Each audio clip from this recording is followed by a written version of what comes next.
नमस्कार दोस्तों, स्वागत है आपका अपने चैनल स्टडी पॉइंट गुरुजी में। और आज हम आपके लिए लेकर आए हैं बहुत ही मोस्ट इम्पोर्टेंट वीडियो। जैसा कि आज हम आपको इस वीडियो में बताएंगे कि मध्यकालीन भारत से जो आपके रिलेटेड जितने भी इम्पोर्टेंट क्वेश्चन आज हम आपको इस वीडियो में कराने जा रहे हैं। तो सल्तनत काल के जो अति महत्वपूर्ण प्रश्न जो आपके हर बार एग्जाम में पूछे गए प्रश्न है, वही प्रश्न हम आपको इस वीडियो में लेकर आए हैं। और हिस्ट्री से आपके मोस्टली 2 से 3 क्वेश्चन हर एग्जाम में आपके पूछे जाते हैं। जैसे कि आपके अभी हाल ही में यूपी SSSC के द्वारा पेट का एग्जाम आपका आयोजित होने वाला है, जिसमें कि आपके मध्यकालीन भारत से आपके 2 से 3 क्वेश्चन पूछे जाएंगे। तो वीडियो बहुत इंपॉर्टेंट है, वीडियो को पूरा देखिएगा, इसकी बिल्कुल भी मत करिएगा। आइए चलते हैं अपने पहले क्वेश्चन की तरफ। पहला क्वेश्चन है हमारा, दिल्ली सल्तनत का शासन कब प्रारंभ हुआ था? तो दिल्ली सल्तनत का जो शासन है वो कब प्रारंभ हुआ था?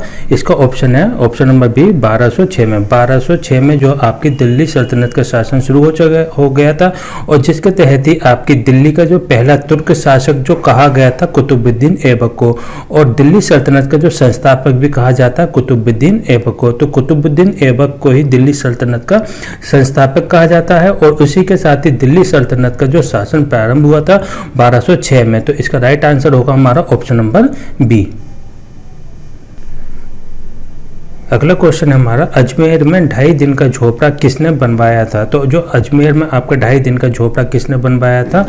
तो इसका राइट आंसर होगा हमारा कुतुबुद्दीन ऐबक। कुतुबुद्दीन ऐबक ने आपका अजमेर में 2.5 दिन का झोपड़ा बनवाया था, और इसके साथ ही कुतुबुद्दीन ऐबक ने जो है कुब्बत उल इस्लाम नामक एक मस्जिद का निर्माण कराया था, और कुतुब मीनार का निर्माण भी आपका कुतुबुद्दीन ऐबक के द्वारा ही किया गया था। तो कुतुबुद्दीन ऐबक के द्वारा अजमेर में 2.5 दिन का झोपड़ा नामक मस्जिद का निर्माण कराया गया था, और कुतुब मीनार का निर्माण भी कुतुबुद्दीन ऐबक के द्वारा किया गया था, और आपका कुब्बत उल इस्लाम नामक मस्जिद का भी निर्माण आपका कुतुबुद्दीन ऐबक के द्वारा किया गया था। तो इसका राइट आंसर होगा हमारा option number A, Qutubuddin Aibak. आइए देखते हैं अगला क्वेश्चन, कुतुब मीनार किस प्रसिद्ध शासक ने पूरा किया था? जो कुतुब मीनार को किस प्रसिद्ध शासक ने पूरा किया था? इसका राइट आंसर होगा इल्तुतमिश, क्योंकि कुतुब मीनार की नींव जो आपके कुतुबुद्दीन ऐबक के द्वारा रखी गई थी, पर कुतुबुद्दीन ऐबक की मृत्यु हो जाने के कारण जो है कुतुबुद्दीन ऐबक के द्वारा जो है आपका कुतुब मीनार का कार्य पूरा नहीं किया गया था। इसके बाद ही इसका जो कार्य पूरा करवाने का जो श्रेय जाता है इल्तुतमिश को जाता है, क्योंकि इसका जो कुतुब मीनार को पूरा कराने का जो श्रेय इल्तुतमिश को जाता है, जो कि आपके तूफान के कारण जो क्षतिग्रस्त हो गई थी मीनार, और जिसमें कि आपके मरम्मत वगैरह जो आपका बाद में जो जिसने भी कराई थी वो आपका फिरोज शाह तुगलक ने। तो सबसे पहले जो कुतुब मीनार की नींव रखी थी आपकी कुतुबुद्दीन ऐबक ने रखी थी, और कुतुबुद्दीन ऐबक की मृत्यु के बाद जो इसका जो कार्य पूरा कराया था वो इल्तुतमिश के द्वारा कार्य पूरा कराया गया था। पर इल्तुतमिश के द्वारा ही इसी कुतुब मीनार का कार्य पूरा किया गया, और पर इसके बाद जो तूफान वगैरह आ जाने के कारण जो कुतुब मीनार जो आपकी क्षतिग्रस्त हो गई थी, जिसके कारण ही इसकी मरम्मत का कार्य बाद में फिरोज शाह तुगलक के द्वारा किया गया था। तो इसका राइट आंसर होगा हमारा इल्तुतमिश के द्वारा ही कुतुब मीनार का जो है कार्य प्रारंभ किया गया था। तो इसका राइट आंसर होगा हमारा ऑप्शन नंबर बी। अगला क्वेश्चन हमारा, दिल्ली के सुल्तान का पद संभालने से पहले बलबन किस सुल्तान का प्रधानमंत्री था? तो बलबन जो था किस सुल्तान के प्रधानमंत्री था? तो इसका राइट आंसर होगा हमारा नासिरुद्दीन। नासिरुद्दीन का जो आपका दिल्ली का जो पद संभालने से पहले बलबन जो था आपका नासिरुद्दीन सुल्तान का प्रधानमंत्री के पद पर रहा था, क्योंकि दिल्ली के सुल्तान का पद संभालने से पहले जो है बलबन नासिरुद्दीन महमूद का प्रधानमंत्री रहा था, और इसके साथ ही नासिरुद्दीन ने जो बलबन को जो है आपकी उलुग खां की उपाधि प्रदान की थी। उलुग खां की उपाधि जो थी बलबन ने ही प्रदान की थी, किसको? नासिरुद्दीन खां को। नासिरुद्दीन खां को जो है उलुग खां की जो उपाधि प्रदान की थी, तो नासिरुद्दीन ने बलबन को उलुग खां की उपाधि प्रदान की थी। और 1266 में नासिरुद्दीन की मृत्यु के बाद ही बलबन जो उनका उत्तराधिकारी बन गया था, क्योंकि नासिरुद्दीन का कोई पुत्र नहीं होने के कारण जो है बलबन जो है नासिरुद्दीन का प्रधानमंत्री के पद पर नियुक्त किया गया था। इसीलिए इसका राइट आंसर होगा हमारा ऑप्शन नंबर ए।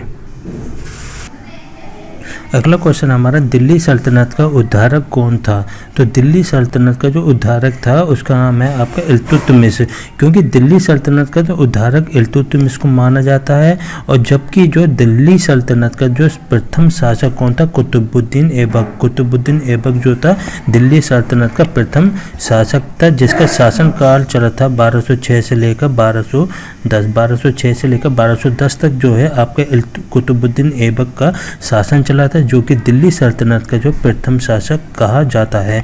परंतु दिल्ली सल्तनत का जो वास्तविक संस्थापक इल्तुतमिश को कहा जाता है, जिसका शासन चला था 1211 से लेकर 1236 तक। 1236 तक किसका? इल्तुतमिश का। इल्तुतमिश का जो आपका शासन चला था 1211 से लेकर 1236 तक। तो इसलिए इसका राइट आंसर होगा हमारा ऑप्शन नंबर सी। दिल्ली सल्तनत का उद्धारक हमारा वास्तविक संस्थापक कौन कहलाता है? इल्तुतमिश। तो इसका राइट आंसर होगा हमारा ऑप्शन नंबर सी। आइए देखते हैं अगला क्वेश्चन हमारा, नियमित मुद्रा जारी करने वाला और दिल्ली को अपने साम्राज्य की राजधानी घोषित करने वाला दिल्ली का प्रथम सुल्तान कौन था? तो जिसने कि आपके दिल्ली को प्रथम सुल्तान जो था, जो कि दिल्ली को राजधानी घोषित की थी और नियमित मुद्रा का जो प्रचलन किया था, तो वो प्रथम सुल्तान कौन था दिल्ली का? तो उसका राइट आंसर होगा हमारा इल्तुतमिश। इल्तुतमिश ने ही अपनी राजधानी दिल्ली को घोषित किया गया था और इसने ही जो है आपके नियमित मुद्रा जारी करने की घोषणा की थी। नियमित मुद्रा जारी करने का श्रेय इल्तुतमिश को जाता है और दिल्ली को राजधानी घोषित करने का श्रेय भी आपका इल्तुतमिश को जाता है। तो इसलिए दिल्ली का प्रथम सुल्तान आपका इल्तुतमिश कहा गया है। तो इसका राइट आंसर होगा हमारा ऑप्शन नंबर डी। अगला क्वेश्चन हमारा, प्रसिद्ध फारसी त्योहार नौरोज का परिवर्तन किसने किया था? तो नौरोज का परिवर्तन किसने किया था? बलबन ने। बलबन ने ही आपका जो प्रसिद्ध त्योहार नौरोज का परिवर्तन किया था और बलबन के द्वारा ही आपके सिजदा तथा पायबोस की प्रथा का प्रारंभ किया गया था। तो सिजदा तथा पायबोस की जो प्रथा प्रारंभ की गई थी वो आपके बलबन के द्वारा ही की गई थी। तो इसका राइट आंसर होगा हमारा ऑप्शन नंबर डी। आइए देखते हैं अगला क्वेश्चन, रजिया सुल्तान की किसकी बेटी थी? तो जो रजिया सुल्तान थी वो किसकी बेटी थी? तो रजिया सुल्तान सबसे पहले गुलाम वंश की जो शासिका थी। कौन से वंश की थी? गुलाम वंश की शासिका थी रजिया सुल्तान। गुलाम वंश की जो शासिका थी आपकी रजिया सुल्तान। रजिया सुल्तान गुलाम वंश की शासिका थी, जो कि भारत की प्रथम मुस्लिम महिला शासिका बनी थी। भारत की प्रथम मुस्लिम महिला शासिका कौन बनी थी? रजिया सुल्तान। और रजिया सुल्तान जो थी इल्तुतमिश की बेटी थी। इल्तुतमिश की बेटी कौन थी? रजिया सुल्तान, जो कि प्रथम मुस्लिम शासिका बनी थी भारत की रजिया सुल्तान, जो कि गुलाम वंश की शासिका रही थी, जिसका 1236 से लेकर 1240 तक शासन रहा। 1236 से लेकर 1240 तक जो है रजिया सुल्तान का आपका शासन रहा था। और रजिया सुल्तान जो है इल्तुतमिश की बेटी थी। तो इसलिए इसका राइट आंसर होगा हमारा ऑप्शन नंबर ए। अगला क्वेश्चन हमारा, वे दो वंशज कौन थे जिन्होंने खिलजी शासकों से तत्काल पहले और बाद में शासन किया? जो कि खिलजी शासक थे, उनसे पहले और उनसे बाद में जो वंशजों ने आपका शासन किया था वो कौन से वंशज थे? तो सबसे पहले इसका राइट आंसर होगा हमारा गुलाम तथा तुगलक वंश। गुलाम वंश तथा तुगलक वंश वे शासक थे जिन्होंने जो खिलजी वंश से पहले तथा तुगलक वंश ने जो है आपका खिलजी वंश से बाद में शासन किया था। तो खिलजी जो शासन चला था वो आपका चला था 1290 से लेकर 1320। 1290 से लेकर 1320 जो आपके खिलजी वंश का शासन चला था। पर इससे पहले हमारा गुलाम वंश था 1206 से लेकर 1206 से लेकर 1290 तक हमारा गुलाम वंश चला था, जिसके संस्थापक कौन थे? कुतुबुद्दीन ऐबक। कौन थे जिसके संस्थापक? कुतुबुद्दीन ऐबक गुलाम वंश के। और जो कि वास्तविक संस्थापक किसको माना जाता है? इल्तुतमिश को। ठीक है। और गुलाम वंश का जो शासन चला था 1206 से 1290 तक चला था। और खिलजी वंश का शासन कब चला था? 1290 से लेकर 1320 तक। ठीक है। अब खिलजी वंश से जो बाद में शासन आया वो आपका आया कौन सा? तुगलक वंश। तुगलक वंश का जो शासन चला था 1320 से लेकर 1400 1312 तक। तुगलक वंश का जो शासन आया था 1320 से लेकर 1412 तक। तो इसका जो राइट आंसर होगा हमारा गुलाम तथा तुगलक वंश। तो खिलजी वंश से पहले गुलाम वंश था और खिलजी वंश से पहले तुगलक वंश था बाद में। तो इसका राइट आंसर होगा हमारा ऑप्शन नंबर सी। अगला क्वेश्चन हमारा, स्वयं को दूसरे सिकंदर ए शाहनी कहने वाला सुल्तान था। कौन सा सुल्तान था जिसने कि स्वयं को सिकंदर ए शाहनी कहा और दूसरे सुल्तान के नाम से अपने को अब एक उपाधि प्रदान की थी। तो वह इसका राइट आंसर होगा हमारा अलाउद्दीन खिलजी। अलाउद्दीन खिलजी वह शासक था जिसने कि स्वयं को दूसरा सिकंदर ए शाहनी की उपाधि प्रदान की थी और खिलजी वंश का सबसे योग्य शासक माना गया खिलजी वंश का अलाउद्दीन खिलजी को। तो इसका राइट आंसर होगा हमारा ऑप्शन नंबर बी। अगला क्वेश्चन हमारा, दक्षिण विजय करने का मिशन अलाउद्दीन खिलजी ने किसको सौंपा था। तो दक्षिण विजय करने का मिशन जो है आपका अलाउद्दीन खिलजी ने मलिक काफूर को सौंपा था। तो इसका राइट आंसर होगा हमारा option number C, Malik Kafur. तो मलिक काफूर को जो है अलाउद्दीन खिलजी ने दक्षिण विजय करने का जो है मिशन सौंपा था, जो कि इनका सफलतापूर्वक एक मिशन जो है सफलतापूर्वक इनको हासिल किया गया था और जो आपका अलाउद्दीन खिलजी का जो सेनापति और जनरल के रूप में भी मलिक काफूर को ही नियुक्त किया गया था। तो इसका राइट आंसर होगा हमारा ऑप्शन नंबर सी। अगला क्वेश्चन हमारा, बाजार विनिमय प्रणाली आरंभ की गई थी। तो बाजार विनिमय प्रणाली आरंभ की गई थी किस शासक के द्वारा। तो इसका राइट आंसर होगा हमारा अलाउद्दीन खिलजी के द्वारा। अलाउद्दीन खिलजी के द्वारा ही बाजार विनिमय प्रणाली अलाउद्दीन खिलजी के द्वारा ही आरंभ की गई थी और अलाउद्दीन खिलजी के द्वारा बाजार नियंत्रण की पूरी व्यवस्था का संचालन दीवान ए रियासत नामक अधिकारी करता था। दीवान ए रियासत नामक एक अधिकारी के द्वारा ही बाजार नियंत्रण प्रणाली का जो है आपका पूरा किया गया था और बाजार विनिमय प्रणाली की जो शुरुआत की गई थी, आरंभ किया गया था, वो अलाउद्दीन खिलजी के द्वारा ही आरंभ किया गया था। तो इसका राइट आंसर होगा हमारा ऑप्शन नंबर सी। अगला क्वेश्चन हमारा, वह सुल्तान कौन था जिसने खलीफा के अधिकार को मानने से इनकार कर दिया था।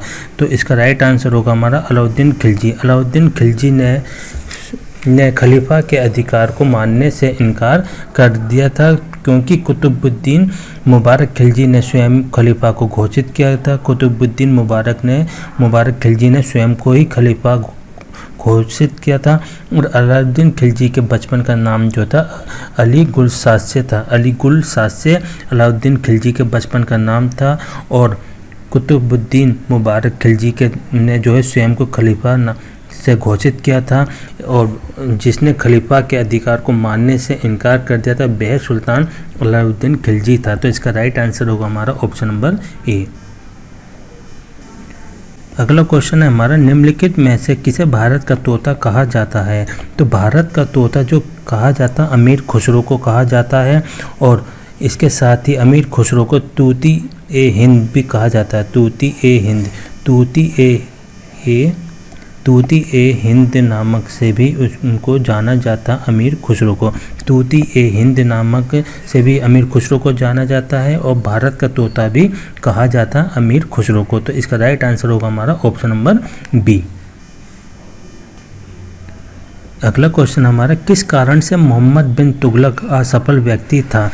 तो मोहम्मद बिन तुगलक जो असफल रहा था अपने कार्य के लिए, वो किस कारण से जो है असफल रहा था। तो इसका राइट आंसर होगा वह व्यवहारिक राजनेता नहीं था क्योंकि मोहम्मद बिन तुगलक को असफल व्यक्ति मानने का सर्वप्रथम कारण ये था कि व्यवहारिक राजनेता नहीं था और वह राजधानी परिवर्तन, प्रतीक मुद्रा आदि तत्कालीन रूप से अव्यवहारिक अनेक राजनीतिक प्रयोगों के कारण ही असफल शासक सिद्ध हुआ, जिसके कारण ही मोहम्मद बिन तुगलक जो असफल रहा था। तो इसका राइट आंसर होगा हमारा ऑप्शन नंबर बी।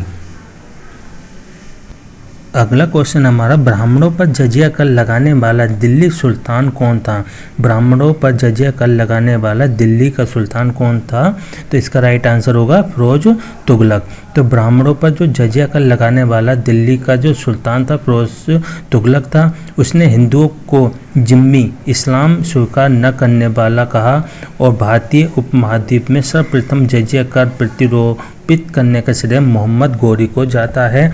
और जिसने कि ब्राह्मणों पर जो जजिया कर लगाया था और जजिया कर लगाने वाला जो सुल्तान कहा जाता है वो आपका फिरोज तुगलक कहा जाता है। तो फिरोज तुगलक को जो आपका ब्राह्मणों पर जजिया कर लगाने वाला दिल्ली का सुल्तान कहा जाता है। तो इसका राइट आंसर होगा हमारा ऑप्शन नंबर ए। अगला क्वेश्चन है हमारा, भारत में चमड़े की प्रतीक मुद्रा किसने प्रारंभ की? तो भारत में चमड़े की प्रतीक मुद्रा मोहम्मद बिन तुगलक ने प्रारंभ की गई थी। मोहम्मद बिन तुगलक के द्वारा ही भारत में चमड़े की प्रतीक मुद्रा प्रारंभ की गई थी। तो इसका राइट आंसर होगा हमारा ऑप्शन नंबर बी। अगला क्वेश्चन है हमारा, किस वंश के सुल्तानों ने सबसे अधिक समय तक शासन किया था? ये क्वेश्चन बहुत इंपॉर्टेंट है, कई बार आपके एग्जाम में पूछा गया है। तो किस वंश के सुल्तानों ने सबसे अधिक समय तक शासन किया था? तो इसका राइट आंसर होगा हमारा तुगलक वंश। तुगलक वंश के जो सुल्तान थे, जो शासक थे, उन्होंने सबसे अधिक तक जो शासक किया था। जैसे कि देखेंगे जो हमारा दास वंश है, दास वंश का जो शासन रहा था तो 1206 से लेकर 1290 तक रहा था। 1206 से लेकर 1290 तक जो आपका दास वंश का शासन चला था। और इसके बाद ही आपका जो है खिलजी वंश आया। तो खिलजी वंश का देखिएगा, खिलजी वंश का जो शासन चला था 1290 से लेकर 1320 तक रहा था। खिलजी वंश का शासन क्या रहा था? 1290 से लेकर 1320 रहा। और खिलजी वंश के बाद आया आपका तुगलक वंश। तुगलक वंश का जो शासन चला था 1320 से लेकर 1414 तक चला था। 1320 से लेकर 1414 तक आपका तुगलक वंश का शासन चला। और तुगलक वंश शासन के बाद आया आपका लोधी वंश। लोधी वंश का जो शासन चला था 1451 से लेकर 1526 तक रहा। 1451 से लेकर 1526 तक जो आपका लोधी वंश का शासन रहा था। तो सबसे अधिक कौन से शासन ने जो आपके सबसे अधिक जो आपके कौन सा वंश के शासकों सुल्तानों ने शासन किया था? तो इसका राइट आंसर होगा हमारा तुगलक वंश। तुगलक वंश के जो शासक थे उन्होंने सबसे अधिक समय तक जो है जो आपका शासन किया था। तो इसलिए इसका राइट आंसर होगा हमारा ऑप्शन नंबर बी। अगला क्वेश्चन हमारा, निम्नलिखित में से किस सुल्तान ने सती प्रथा रोकने का प्रयास किया था? तो सती प्रथा को रोकने का प्रयास करने वाला दिल्ली सल्तनत का सुल्तान मोहम्मद बिन तुगलक था। मोहम्मद बिन तुगलक था।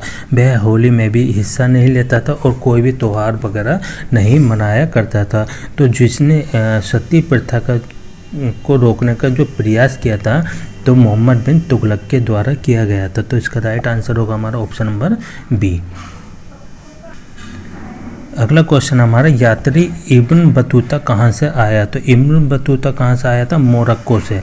मोरक्को से इब्न बतूता आया था। तो मोरक्को का इब्न बतूता जो था मोरक्को का एक निवासी था, जो कि देशों की यात्रा के बाद जो है 1333 में मोहम्मद बिन तुगलक के शासन में भारत आया। 1333 में किसके शासन में आया? मोहम्मद बिन तुगलक के। मोहम्मद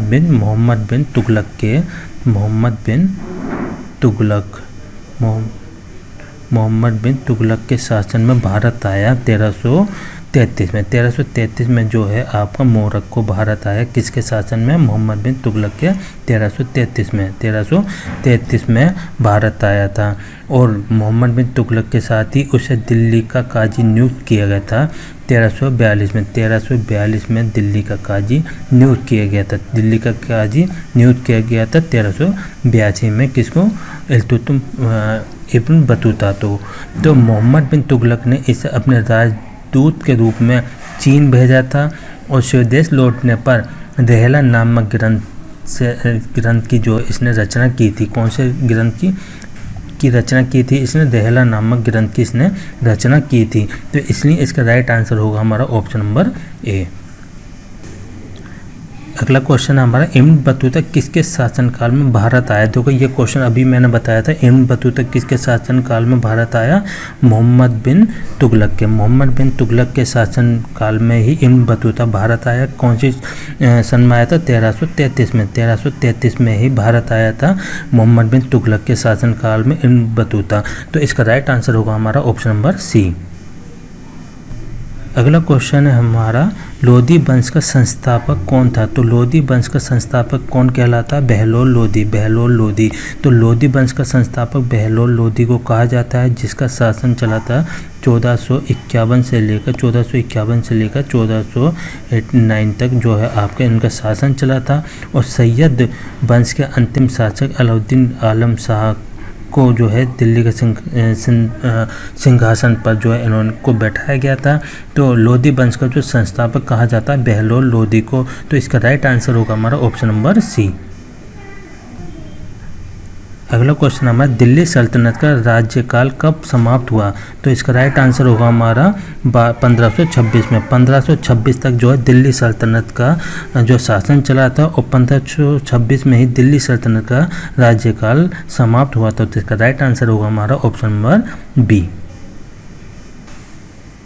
अगला क्वेश्चन हमारा दिल्ली सल्तनत का अंतिम वंश क्या था। तो दिल्ली सल्तनत का अंतिम वंश कौन सा था, लोधी वंश। लोधी वंश अंतिम वंश माना जाता है दिल्ली सल्तनत का। तो दिल्ली सल्तनत का जो अंतिम वंश लोधी वंश था और इस वंश का जो संस्थापक था बहलोल लोधी। बहलोल लोधी वंश का संस्थापक माना जाता है, जबकि अंतिम शासक जो इब्राहिम लोधी था। इब्राहिम लोधी अंतिम शासक था, पर लोधी वंश का जो संस्थापक माना जाता है बहलोल लोधी को। तो दिल्ली सल्तनत का जो अंतिम वंश कौन सा था, लोधी वंश था। तो इसका राइट आंसर होगा हमारा ऑप्शन नंबर डी। तो आज की इस वीडियो में हमने जो आपके सल्तनत काल से जितने भी इम्पोर्टेंट क्वेश्चन आपके एग्जाम में पूछे गए हैं, तो वही क्वेश्चन हमने आपको इस वीडियो में कंप्लीट कराए हैं। तो वीडियो को आपको हमारी कैसी लगी प्लीज़ हमें कमेंट करके ज़रूर बताइएगा। और वीडियो बहुत इंपॉर्टेंट है, 2 से 3 क्वेश्चन मोस्टली हर एग्जाम में इस टॉपिक से आपके पूछे